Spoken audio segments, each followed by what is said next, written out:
Hey, good morning. So by moving to South Carolina, it's given us an opportunity to learn more about its history. That's right. Not too far from here, there used to be 4 rice plantations. Now, many say that the plantations of the South were the origins of racism and white privilege. So we believe that to get a better understanding of the present, you need to have even a better understanding of the past.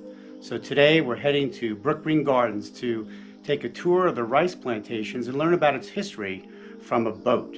This is a tour that they have at the Brookgreen Gardens. So you ready to go to learn about some history? I'm ready. All right, so let's learn about some history so we can understand our current situation.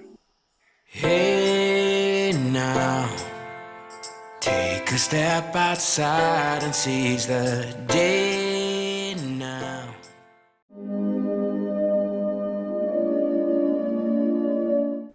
Brookgreen Gardens is easy to find. It's off of Route 17 in Murrells Inlet, South Carolina. The land it occupies was once the home of the Oaks, Laurel Hill, Springfield, and Brookgreen Plantations. The admission price to Brookgreen Gardens is $18 for adults, but this allows you to enter the facility 7 consecutive days. So Brookgreen Gardens was once the home of 4 rice plantations, and today it's a botanical garden and sculpture garden. It's a great place to visit. And today we're going to visit the old plantation rice fields and learn about the history. Now, back in the 17 and 1800s, rice was gold in Carolinas, but they needed slave labor in order to work the plantations. But it was a very important crop, and these plantations ran all the way from up here in Murrells Inlet, all the way south down through Charleston along the river's edge. That is very common in this area. So we're going to learn about the history today, but just take a look at this land.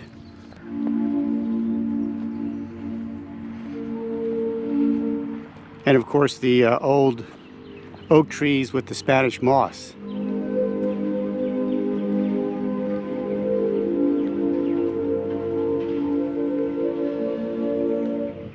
So you purchase your tickets for the boat excursion through the rice plantations at the Low Country Building.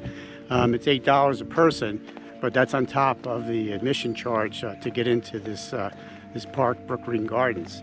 So we're going to head over there now and see if we can get tickets for the 11 o'clock boat. You ready? I'm ready. All right, let's go. Okay, so we have our tickets now. Because of COVID, there's limited seating on the boat. They blocked off, it looks like, every other row of seats. So we're in seats 1 and 2, and the boat leaves in about an hour. So we're going to walk around in the meantime and take a look at the area. It's beautiful here.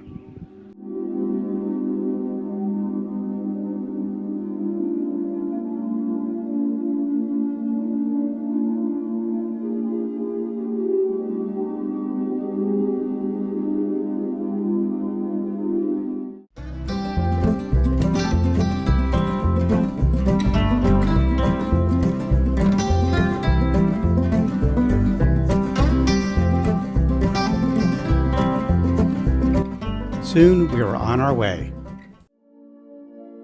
As we navigated the narrow waterways, our tour guide filled us in on the history of the plantations. We passed one rice field after another. When these fields were growing rice, there were no trees here. As a matter of fact, this land started off as swamp filled with cypress and gum trees that had to be cleared. American Indian slaves and African slaves from West Africa were brought here to do the work. It was dangerous work, and these swamps were filled with poisonous snakes and alligators.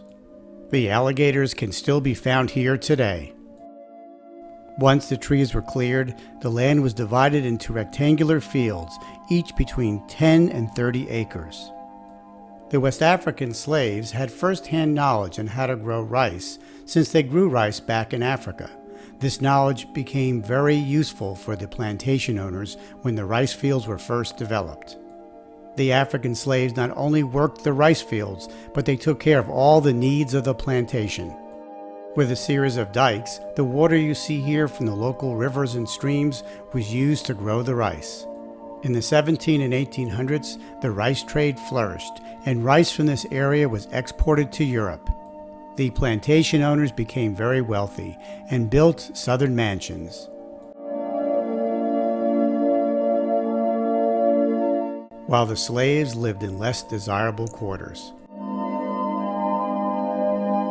In 1863, slaves were freed.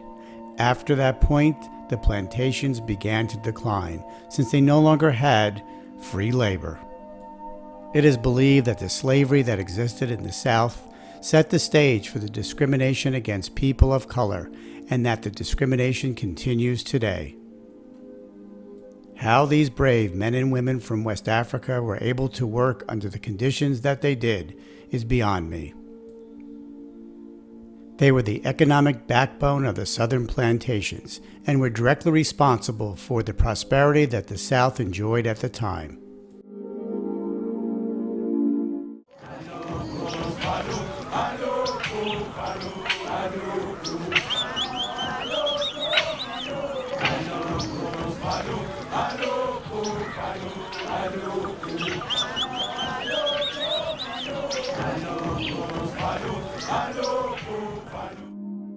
Until next time, safe travels.